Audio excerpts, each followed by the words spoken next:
I want to be like a Dan Miller for people with productivity and especially podcasting, because there's a lot of people starting new shows these days. And I have a lot to say about, okay, if you're starting a show now versus, 20 years ago when I first started listening, or 12 when I started mine, I think the landscape's a little different, but there's still some core lessons you can learn, start off from. Today's episode of the ProGuide is brought to you by Small Pond Productions, the producers of this podcast. If you're looking to boost your brand's voice with professional end-to-end podcast production, whether it's an interview show or telling stories with audio, we walk you through every step of the process to make you sound great. Head to our website and download the free Podcasting Made Simple guide. 8 critical things you need to know before launching your brand's podcast. It's all available at smallpond.productions. Well, welcome everybody to this episode of the Pro Guide. Today I am beyond excited, and that actually was not a pun. That's awful. To have Erik Fisher today with us. Erik's the account brand manager at Now Marketing Group, and he helps clients create and execute effective marketing campaigns that leverage the power of podcasting and live video. If you've heard this voice before, it's probably a good chance that you've heard him from Beyond the To-Do List. It's a long-standing podcast on productivity and the productive people behind it.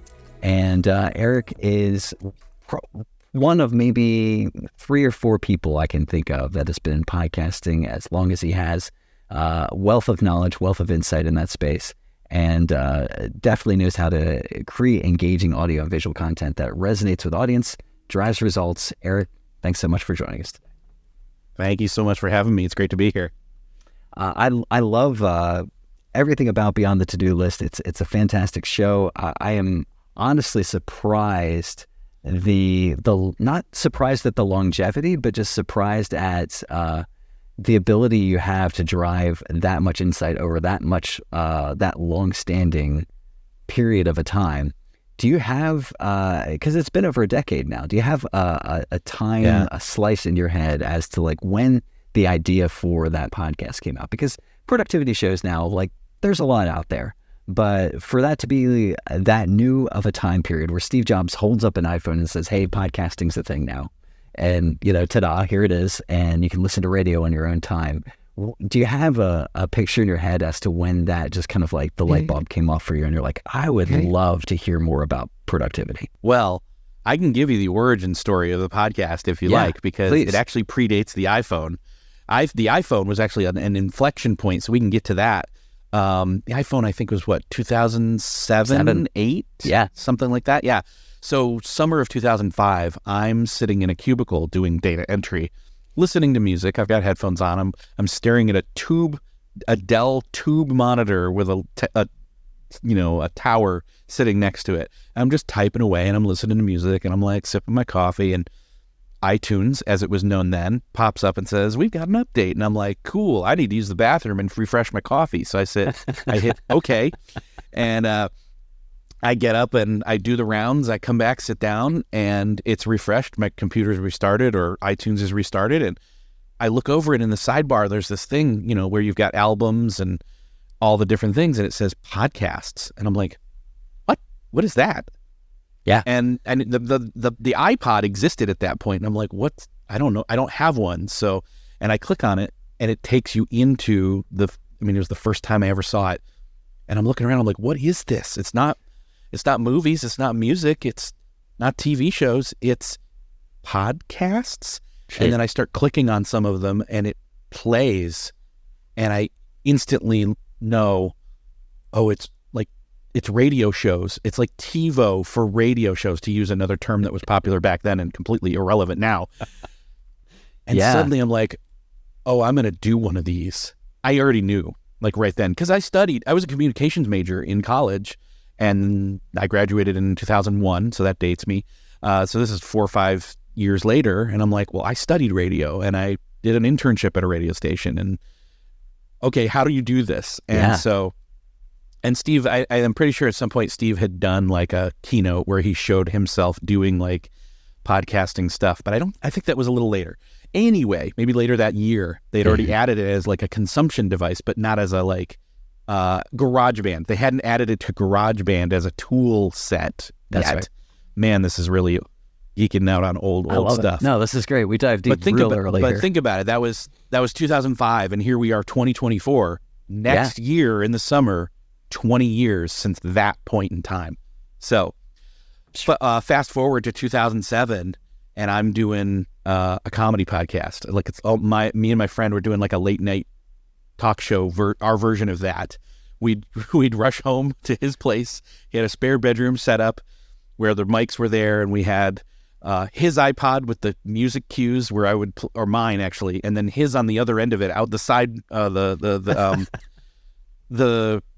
soundboard, where it would come out of there and into his, and we'd hit record there as a voice memo to record it, and it was from one iPod to another. It was so early days, but we did that, and that was basically the Malcolm Gladwell like 10,000 hour thing. Yeah. We were cranking, got used to it, and just we'd review movies, we'd do music. I mean, this is early days. If we'd been able to do this later with better equipment and wider audience, we could have done something with it probably. But that was 2007. We did it again in 2009. We took 2008 off. Things just, weren't in a place to do it. Flash forward, and I'm co-hosting on other shows, different things like that. Was doing a co-hosting of a show called Social Media Serenity about how to do social media without losing your head and going crazy. And this was like 2009 to late 2011. January 2012, that co-host it was really his show. I was co-hosting. Says, I'm going to pare back my shows. He was doing a bunch of different shows, and he said, and so mine was going to be one of the ones he was going to sunset. I didn't have a problem with that because I thought, well, I've paid my dues. I've done my time. I've learned some things. I'm going to do my own thing. Took me a while to figure out, but that was January 2012. And so by August of that year, I'd gotten to the point where it was like, okay, I want to do a show. I had at first said, I'm going to do a blog. No, I don't want to write. I want to talk. And I want to talk to people. I want to have conversations. And so I thought, well, what do I want to talk about? Who do I want to talk to? What are the topics? And I just started writing down. I'm like, I want to talk to people about how they manage their time. I want to talk how they're creative, how, they manage their day. What do they do in the morning? What are their routines like? And I'm like, yeah, that's a good, but what's the thesis? What's the, the premise? And I thought, I don't know. It sounds like self-management. It's like, how are they productive beyond their to-do list? And as I said it in my head, I knew that was the title. And I kind of thought of it almost like Buzz Lightyear, to infinity and beyond, beyond the to-do list. And then I started working on it right then, started listing out names I knew I could get and topics I wanted to cover. And then launched in August of 2012. When you launched, I actually jumped back into the catalog and just kind of refreshed on, who was there with you, who were your guests. And you had a really strong suit of people that were kind of in that nexus of productivity at that time. If you're looking for a big bang, explosion launch of a show, I remember catching Michael Hyatt, you had John Acuff, you had Merlin Mann. These are huge, David Allen, huge names in productivity in that space at that time, sharing the behind the scenes of kind of what they're going through, how they're thinking about, and the Beyond title actually just gives this idea that, hey, we're going to go a little bit deeper than whatever your normal shtick is. Yeah, you've got a soundbite. Yeah, you got the thing that you share at the keynote all the time, but this is giving me permission, since we're in this space, to be able to ask you those questions. And I think that's part of what made that really, really an attractive idea and gave it such a strong launch. And, as you've done all of these interviews, literally hundreds of shows, and you're hearing everybody kind of share, hey, this is my take on productivity. This is my slice of how I see things go for how you can, be your best self or have self-management. I know that there's a lot of repeats. There's a time where you hear a guest go into something, you either already know kind of what they're going to say, or when they share it with you, you're like, okay, well, I've kind of heard that slice of it before. Do you have finding yourself hearing an idea from a guest and still, even after 12, 13 years in on this show, thinking like, Oh my gosh, that's truly a new concept to me. Like what you just shared, I've never heard in that way before. And that truly is new and something that I probably can apply to myself, because you don't have a show where you listen to this amount of productivity advice unless you're truly interested or truly passionate about the idea itself. And so I'm curious, how often does that happen where you actually, man, that's something new. That's something fresh for me. Yeah. Well, I want to give a little bit of context. Just starting off, there wasn't some of the stuff that there were certain milestones. I should say this. Over the course of this almost now 12 years, we're in the 12th year. We'll close the 12th year this year in August. Every 2 to 3 years, I almost need to look at things and take stock of things and say, okay, what's new? What's good? What's, where am I still curious? Where do I want to dive deeper again? And is there anything new out there?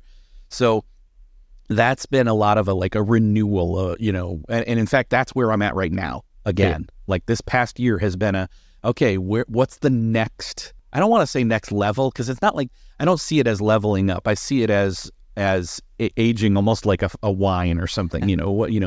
It's graduating into a new season, right? That's right. So saying all that, now going back to the beginning and setting the stage. Yeah, at the beginning, there was no Slack. Slack didn't exist. Right? That wasn't a thing. I'm trying to think. There was other different things like remote. I wasn't yet a remote worker, but I was close to it. 2012. So I was full-time remote in 2014. So within a year and a half of starting it, I went fully remote. Yeah. That was still very new. And that's in fact, unheard of. Yeah. 2014, fast forward, 6-ish years later, when everybody had to be for a while, as much as possible in 2020, right? That's, so a lot of that early curve type stuff, back then it was, it's called work-life balance, still kind of is, but you don't hear people say that term as much anymore. You hear self-care, you hear, so, and I think the thing for me that's the most important, and even just came up on a show I recorded today, was the term self-awareness. And I think that's one that has continually been driven home as something that and I don't exactly remember when that locked in. I'd probably heard it before, but it suddenly became that's the key to almost all of this. Yeah. Really is self-awareness. It's knowing faults and weaknesses and, desires and emotions and regular thoughts, and how to, it ties into meditation, it ties into distraction, it ties into really knowing through and through where the holes are in the boat, so to speak, as well as the strengths, knowing it through and through to be able to then apply things, because that's the other thing, is just the seasonality of it, not just in a macro 12-year way, but in a 2 to 3 year way in terms of seasons of life, and then even just seasons of the weather, knowing that right now we're recording this late in the afternoon, and in at this time of year that we're recording this, it's now starting to be later in the evening, or lighter in the evening later, which is great for me. When it's dark at 4:00, oh man, I just feel it. I feel it so badly, and it really affects me. Self-awareness, knowing that is when I locked onto that, I was able to then say, okay, how can those are the kind of, it brought me to a level of questioning and asking guests, and then also relating that to the audience. I think that was the key piece right there. I hear slices of that in your show where we talk about inflection points and things, kind of major themes that show up over the years. And I think there was a moment of time at the very beginning where, productivity really meant just how can I cram as much superpower productivity as I can in my day, do all the things, check all the boxes. And I do see it morphing more into the self-care than into self-awareness. I know the pandemic played a major role into kind of renegotiating people's ideas as to, what does that truly mean to be productive? What's a productive life truly look like, and how do I think about that? Not necessarily in our notes, but I'd love your take on where do you see kind of that curve heading? There is the self-awareness slice. There is the like what's truly important to me slice. I think at the heart of it, that's always been there. But where do you see people kind of turning the dials up of importance when they think about productivity? Yeah. And I think that where it's going and where it's been and continues to go is kind of a rejection of hustle culture. I think that has been, I mean, you see it like right now. I mean, I'll just give an example. I see, I've been spending a lot more time on Threads because Twitter was my favorite and it kind of went away, and for me, it's gone. Like I follow 3 people on there now just to maintain an account.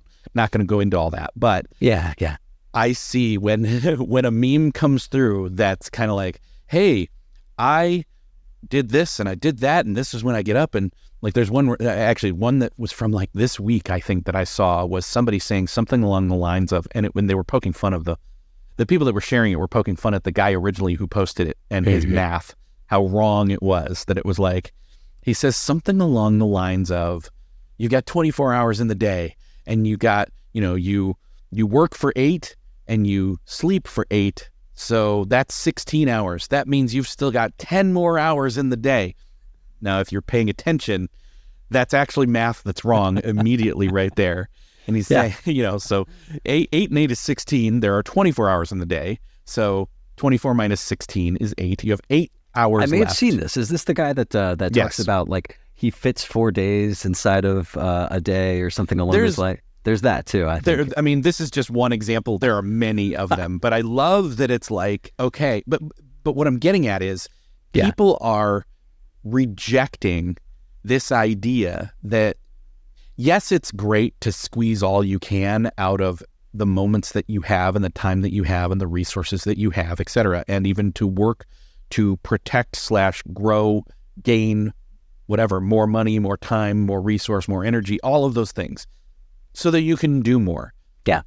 But part of that almost feels like a false goal of trying to get more, when it's like, well, why do I want to spend more of that energy to get more of those things, to get more done, when if I can spend less energy and get even a little more done that I usually do and have more time to do things I really want to do instead of getting caught up in, caught up in the rat race is the old terminology. Yeah. But that hustle culture thought process of doing more and being more and publicly boasting about it and calling it out and then even telling other people how to do it, like, and that affects me. It's like, well, I'm doing a show where I'm kind of trying to help people with that. It's like, nah, we're not going to do that. Yeah. And so I think for me, it's a rejection of that hustle culture. Well, then if you're going to reject that, how are you going to approach productivity? It's from a much more holistic approach, I think. It's really identifying. It's why recently, as of 2024, I've stopped opening the show with, hi, my name's Erik Fisher. This is welcome back to Beyond the To-Do List. This is the show where I talk to the people behind the productivity. That's what I used to say. For a long time, that just stuck. Now I'm like, I'm still kind of workshopping it, but I think it's getting close. I'll say something along the lines of, this is a show about making you more productive, but also about getting to the real root of productivity, living a more meaningful life. Because when you think about it, like, what we're really trying to do is apply the fulcrum and the lever to our life, where if we can just shift most people know this, but I'll take less than 30 seconds to explain it. You've got the fulcrum is like the triangle thing, and the lever is, on there. And as you adjust it, this is basic elementary science. If you have it shifted to where you're pushing on the small end, you're putting so much more effort to get very little out. But if you shift it the other way and you're pushing the long end, very little effort moves a lot. And so that's what I'm trying to apply, is how can we apply fulcrum and lever to our lives, not in a, oh my gosh, I've got to be I've got to be, reading a book while I'm listening to a podcast, while I'm driving down the road, while I'm doing hand crunches to work out and holding the wheel. No, that's not it. It's about being present in the moments that we are in and choosing those intentionally and having the forethought and self-awareness to actually choose those moments wisely.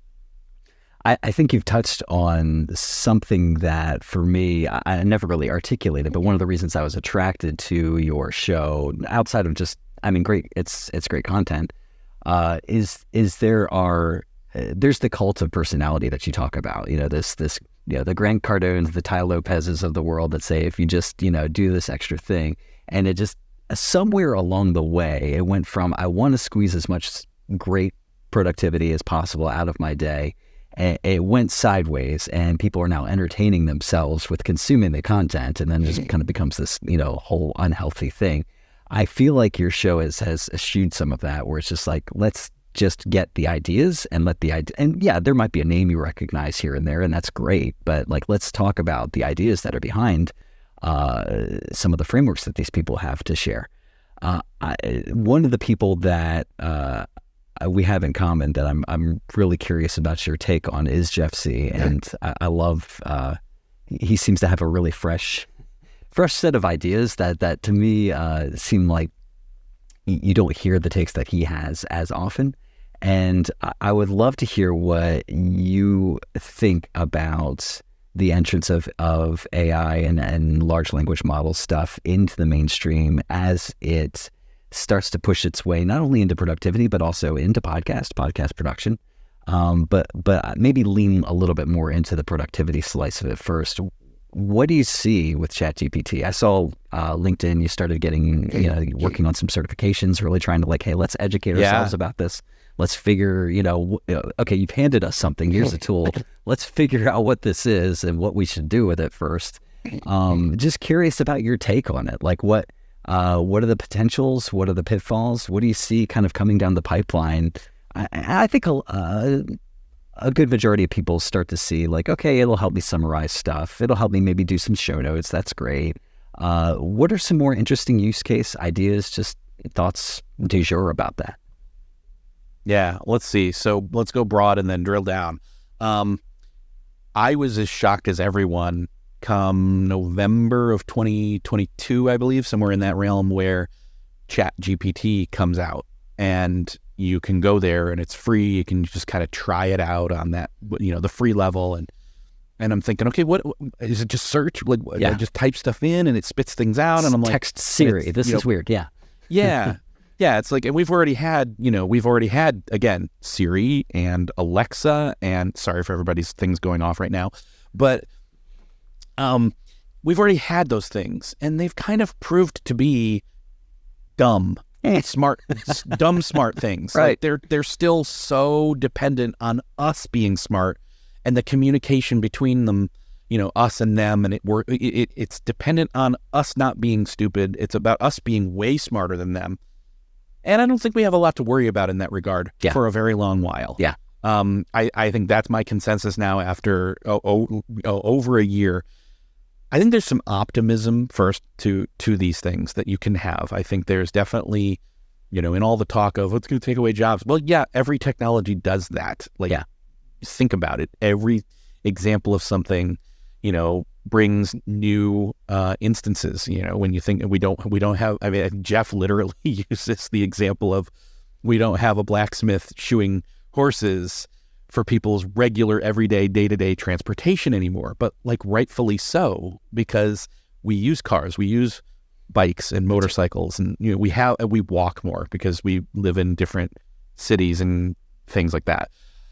All that to say, I think there's definitely some concern there. There's definitely ethical concerns, and I think one of the other things that, again, I would say don't worry about it, but also worry about it, is AI is, I did go through LinkedIn, I did some certification stuff, and I learned a lot. And what I learned basically is there are different modes and models and differentiators between all of these, the LLM, the language learning models. That's what a ChatGPT is. That's different from other things. It's all under this umbrella bucket called AI. And we think Skynet when we think of AI. I don't think we're going to get, I just don't think we're going to get to that point, but I think that humans with their ill will can use a tool like that to really screw things up. So I think, again, that's that's more the danger for me, is the humans using the AI as a tool for negative purposes. Yes. I don't think we'll get consciousness that's actually literally conscious, because I just you'll point to this in a couple of years and be like, man, he was wrong. But I just don't think that it's not going to become actual it's not going to become actual I. It will always be AI. The artificial is going to trump it. That's right. So that said, there are some great tools out there that do a lot of good things. I think one of the biggest things when it comes to productivity that's going to help people that AI can do tool-wise, and there are multiple tools that do this, most of them actually help with this, which is the blank page syndrome, where starting, going from something little, a germ of an idea, a seed, and dropping it in there and saying, give me some ideas on, this, that, and the other, and having it listed off, and being better at prompting. See, the other key piece about this is you're going to have people who used to have this one job, and now they have this other job of working with the tool. You need people that can operate the tool right? Like in manufacturing and other things, you still need operators for the tool, no matter how automated a system is. So, but that blank page syndrome of starting with nothing and then getting to something that's worth anything at all, and I'm saying, no way have we gotten to the point of you throw stuff in there as 100% done when you click the button or tell it to do the prompt or whatever. You have to iterate. You have to start from something that's human, and then move to the next step and the next step, and iterate and add and question and ask and add and add and add. It's like a baker. It's like a recipe kind of a thing. And so, but for me, that's that blank page. So specifically with podcasting, there's a tool I use called Cast Magic. I've been using it for a while. I got a lifetime license back in June, I think. A speaker at a conference I was at said, have you tried Cast Magic? I'm like, no. And I looked it up. He's like, dude, it's on AppSumo. There's a deal there. Oh, dude. And so I grabbed it. That it's not there anymore, but I do have an affiliate code that like gives people like a really decent chunk off. But what it does is, man, you can plug so much stuff. I mean, you can upload audio or video into it, and it starts with, you identify the speakers, it can transcribe it, and like, oh, no big deal, just transcribe it. Yeah, like that right there would have been a huge deal a couple years ago. And we had some of those tools back then. But then the other thing is that once it's transcribed it, and you can literally identify those speakers, you can click the AI button, and then it starts to do all the prompts that I've automatically set up to do for that thing. Like, give me timestamps of when the topic shifts and what's in there, and a little like subheading. It moves on and it's set. I mean, I'm trying to list off all that I can think of. It can give you sample social media posts for every single network that's out there. It had threads for threads, sample threads for threads, as threads came out. And I was like, whoa, they are ahead of the curve on this one. It can write a sample newsletter based on that episode. It can, I mean, again, sample's the key word. It's all draft. None of this would I ever take and use verbatim, ever. Right. Some of it's 80%, some of it's 90%, some of it's like 60%. But again, anything past like 50 to 60% is further along than where you were. Right? And so it's that starting point. Yeah. Yeah. It saves you so much time, gives you a place to start from. There's something else. Oh, so the other cool thing about it is that then there's a community based around it, where there are prompts that you can go through, community prompts that other people are asking it to do. And the thing is this isn't just for podcasts. This is for, like, you can click the YouTube button, drop a YouTube video link in there, and it'll pull that video in and do the same thing, transcribe it. You can ask it, like, if you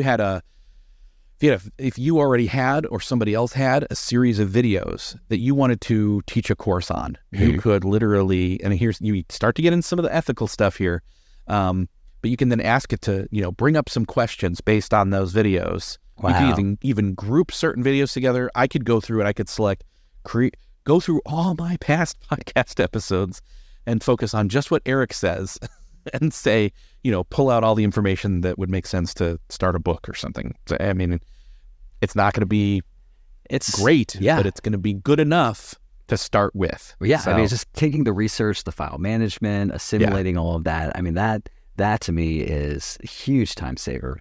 There was a podcast that a buddy of mine had sent me Let's see. I think it's called Another Podcast, and it's first episode I've listened to. I'm sure it's been around for a while, but it had two future-oriented people talking about what AI can do and just ways to think about it. And one was to think of it as two buckets. One is to automate things and make them go a lot faster, and the other is to string AI together with something to create something entirely new. And that is where my mind starts to get blown, where they gave this example of, can you imagine, can you think about what it would be like to have a prompt and have a product exist being created in, let's say, like clothing or something like that, where it just transforms an entire industry, where you say, give me a shirt that has yellow rubber duckies in sunglasses in a 1990s pattern, and you describe that. It never existed before, generates the image in Midjourney, shows it to you, and you click buy, and it shows up the next day. And I'm like, that is cool. That's truly a unique thought that I've never had about what the possibilities could be, for that, something like that. Yeah, the expression, the possibilities of expression. Yes. Like that you just came up with that on the fly and said it out loud, but it's like, I'm thinking something that looks like that. Like, if you think about it this way, like there's still going to be need for designers, yes, I think, for a very long time to do the real work of creating the thing or updating the thing. I mean, they're the ones that are operating on the air quotes machinery of it all. Yes. But for you, one of the biggest things a designer has a problem with is the client thinks they know what they want, but they don't. That's right. Well, for you to be able to communicate better with them by doing a prompt to say, well, give me an example of this with this, and T-shirt with rubber, and to be able to spit that out and say, like this, but iterate it a little bit, and then to be able to get closer to giving the designer the idea of what you want, so that they can make it, and they can make they can say, oh, I see what you're going for, okay, right. And then they come out with a few more different versions of designs and probably ways to make it look better and and apply actual design principles to it that are actual principles and just instead of crazy stuff. Oh yeah, so, the madness. Yeah, being able to pull this external artifact out of my head, hand it in front of both of us to say, right. Okay, what do you think about this? Because this was in my brain earlier, and now it's just standing out here. And it's like this giant game of warm or colder to me, where it's just like, you start general. Love it. That's a great way to put it. Specific. Yeah. Warmer and colder is a great way to put it. I'm curious. Talk to me about this. Thank you, by the way. Sorry to spin it. I'm just buzzing on the ideas, the possibilities of it all. What is something that you don't necessarily have to be worried about it, but something that you're thinking about? I mean, there's just so much in this arc over the last 10, 15 years of, productivity, as much as I can possibly do. People start getting focused on more, self-awareness, self-care. A pandemic happens, reshifts a lot of people's just ideas about life in general. What keeps you up at night when you start thinking about either possibilities about what could be, in the coming years, or what maybe some of the most significant challenges are for us moving forward?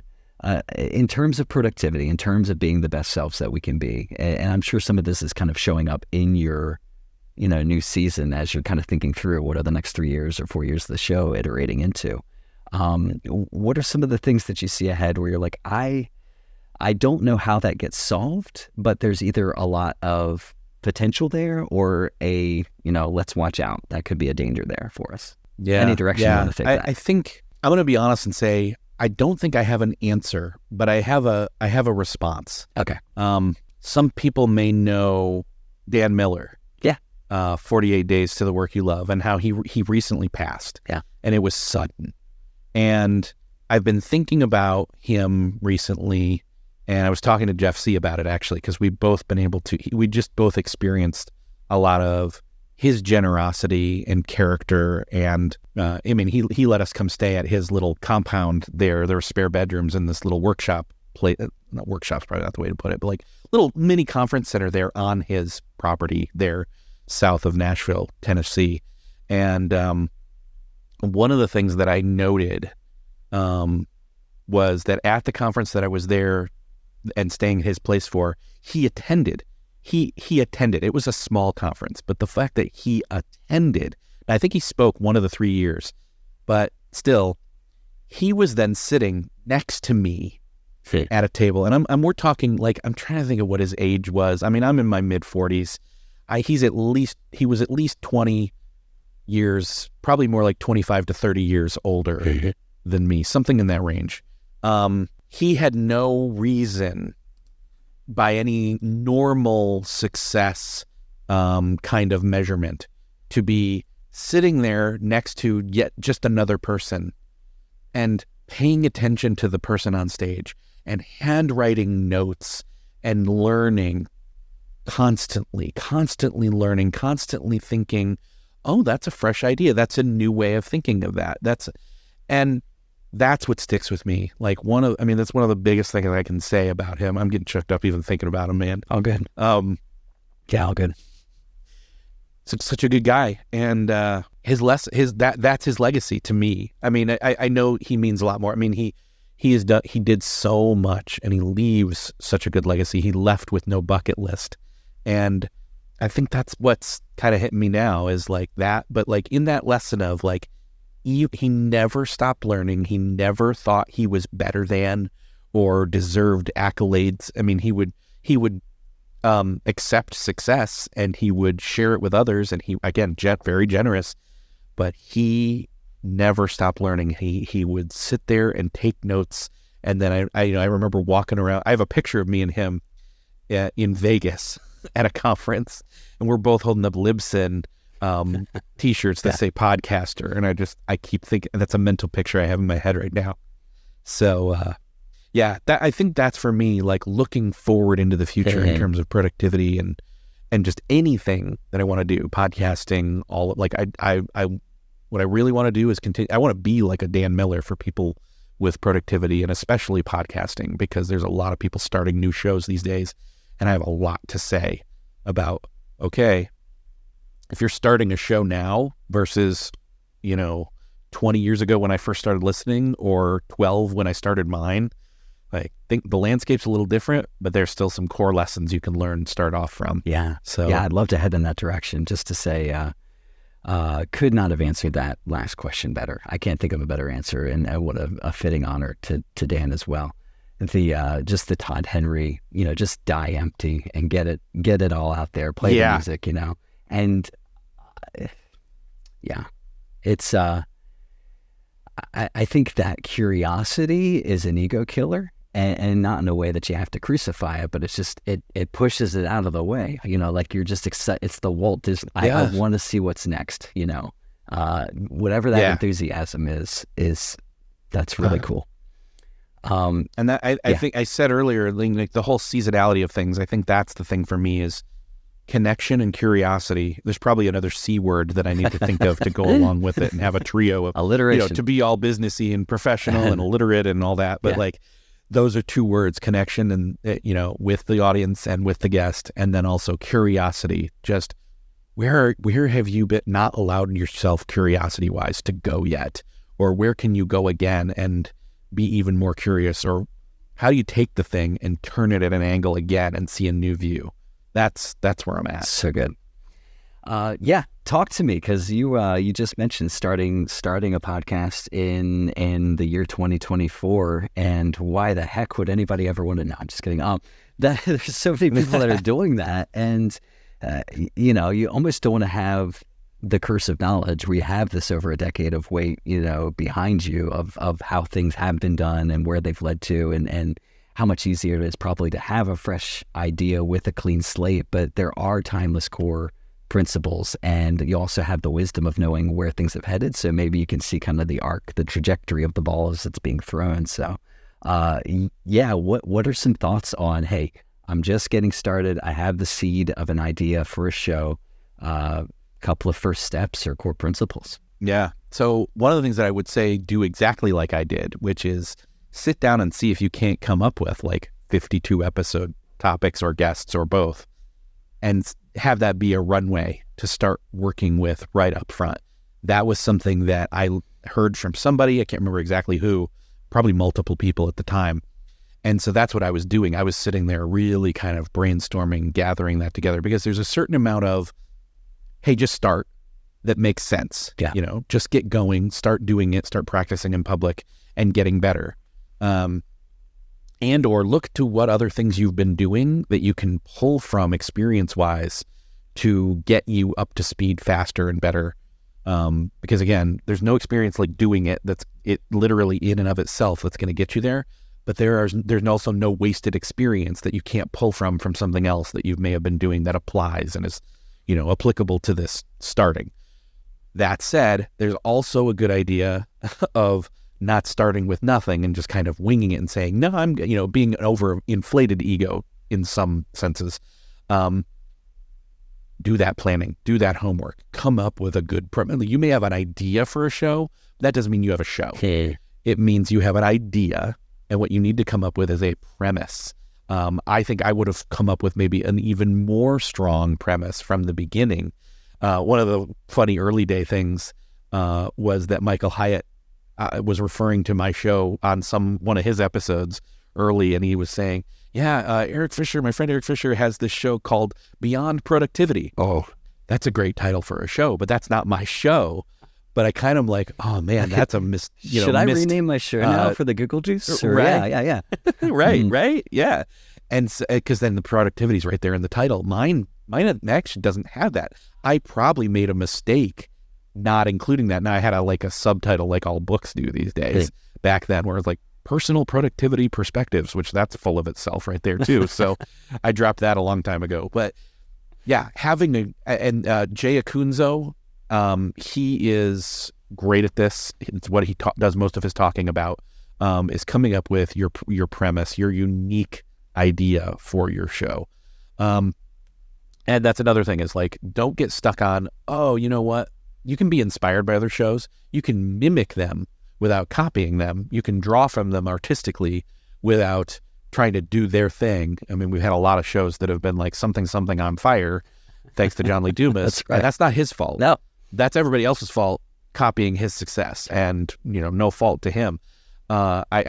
Jeff said, man, I saw a new podcast come out the other day, a couple weeks ago. He said, and they had On Fire at the end. And I'm like, I thought we were over all this. And I'm like, man, I did too. Anyway, but come out with a good premise. And then the other thing is just plan from the beginning to categorize and document everything you're doing. One of the things that I wish I'd done from the beginning was, if and when you start to have monetization possibilities, you want to have audio files that have no ads baked into them that you can, have a duplicate file for. Hey. And so if you can have one that doesn't have that in it, but has even places where you predetermined would make sense for a dynamically inserted something down the road, yes, that'll save you tons of time if from the very beginning you're marking that in there. Now, I wouldn't know to do that, but 7-ish, 8-ish years in plus, I did know and didn't do it. And I could have saved myself some time back at the 8-9 year mark. That's brilliant. Still. That's brilliant. Yeah. But having all that and having every single episode in a spreadsheet with the guest name and being able to just sort that, having my raw, captured version of it, and then being able to copy one out and be able to mess with it and sort it and say, okay, now I know instantly who's been on the most. I think it's actually Todd Henry now. Oh. I think because he just came on, I think he tied or passed the record.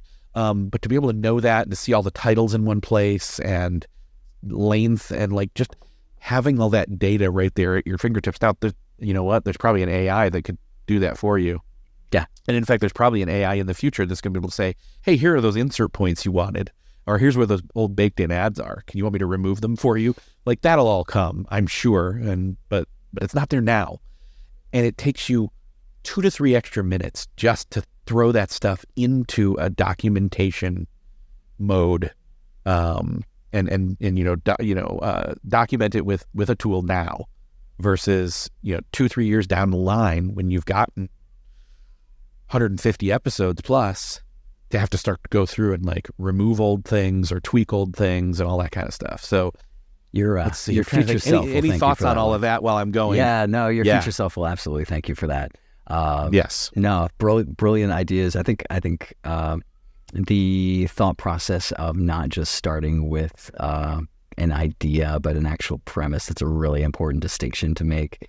I think sometimes we're a little bit too early to jump, and not to say don't document the process. I've got one or two buddies that I am so grateful to know that have done the work of documenting the entire journey along the way. And there's just some stuff I think you're going to run across as you continue that journey that you'll be embarrassed by, saying, oh, I thought that was good, 6 months ago. And if you're doing it right, that's kind of where things head. Right. And it's cool to get to see that journey, to reassure yourself, especially when you're trying to build that consistency. One final question, I'll let you go. Actually, this is just coming up now that I'm saying consistency. What has led to your consistency? I mean, there is a level of discipline. I don't care whether it's a show every month or a show every week that's required to do this 10 years, because life does happen, life gets in the way, and there's got to be something to the rhythm of how you've been able to consistently produce this. Any thoughts around the way you think about your show or your workflow that allows you to consistently produce for this long? I know that's actually an area that I do have regrets about. I let the ProGuide go in 2015 when I started the GTD podcast, and didn't think about, oh, well, maybe I should just keep my own show going. That might be beneficial at some point. Yeah.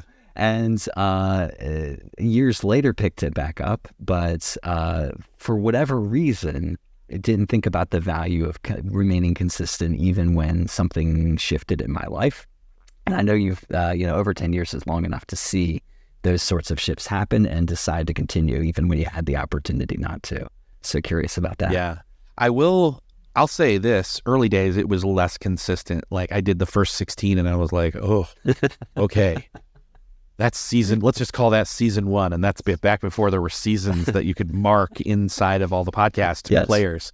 But then I think I took like 2 months, 3 months off and re-geared and, pulled myself back up again. I mean, I wasn't like burned out or anything. It was just, okay, I did that. Take a breath. Now let's keep going. And now that doesn't matter. That gap doesn't matter now. Back then, that probably wasn't the smartest thing. Mm-hmm. And as time went on, there were a few more gaps like that were smaller. There was a couple times where it was like 1, 2, 3 weeks where like there wasn't one. There just wasn't. Yeah. But I would say there's been, I can confidently say with a healthy, educated guess here, 7 years now, 6 maybe, 5 to 6 with confidence, 7 maybe, where there's been every single week. That's crazy. And the reason I was able to do that is by looking ahead and finding out, okay, you know what? I don't like recording during the summer because people are home, or, I don't like recording in like December and even January sometimes because I'm just like, no, this is the season of the year where it's dark it's dark constantly. Like I feel like we're in Alaska or something, And so that's how that works for me. And so what I figured out was, okay, it's one thing to be opposed to hustle culture. There's also nothing wrong with hustling a little bit. It's sprints. It's sprinting. It's saying, okay, you know what? I'm going to record 2 episodes on a Friday afternoon every single week for a month straight. And that's 2 months worth instead of 1 month. And suddenly I've banked and batched episodes. And that's one piece. The other key piece is bringing in my editor a little over 2 years ago now. Finally, if you think about that, that means that I went almost 10 years without an editor other than me, and that was a bottleneck. Dang. Actually, that's a thing I would change right now too, as I would say, no, edit your own show until you can't possibly do it. But as soon as you are able to, find someone trusted to help share the load. And in fact, even have a co-host or two or a rotating panel, whether it's just you and 1 or 2 others or something. In fact, I really am excited that I've kind of applied all of these lessons that I've said to a show that I hopefully will have coming out. We haven't started recording yet. We're in planning phases of me and 2 friends creating something new this year. And we're going to do it in seasons. And so we'll do like 2 seasons, maybe 3 this year. That's awesome. So I'm not just saying all this stuff. I'm actually living by it and practicing it for us to be consistent on our terms. Yeah. So, yeah.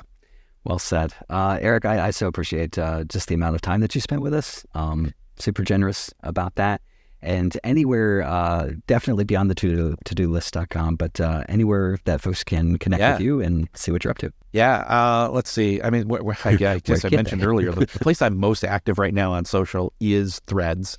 So if you have an Instagram account or a Threads account, you can find me there. It's at ErikJFisher. I'm also Erik J. Fisher over on LinkedIn. That's probably the other key place I'm looking to do more with, which is strange to me. Those are the two right there that are just the biggest and the best. But again, also, if you want, you can go to Beyond the To-Do List and check out the show, but you can also click the contact button up at the top and you can send me a message. It comes to my email. That's it. So there you go. That's it. Erik, super, super honored to have you. Thanks for joining us today. Yeah, thank you for having me. I love being here. And our thanks to all of you for listening. If you're looking for a quick way to make our day, a review in iTunes or subscribing to this podcast would mean the world to us. Our thanks to Small Pond Productions for sponsoring. And this was the ProGuide. Learn from leaders, change your life. See you, everybody.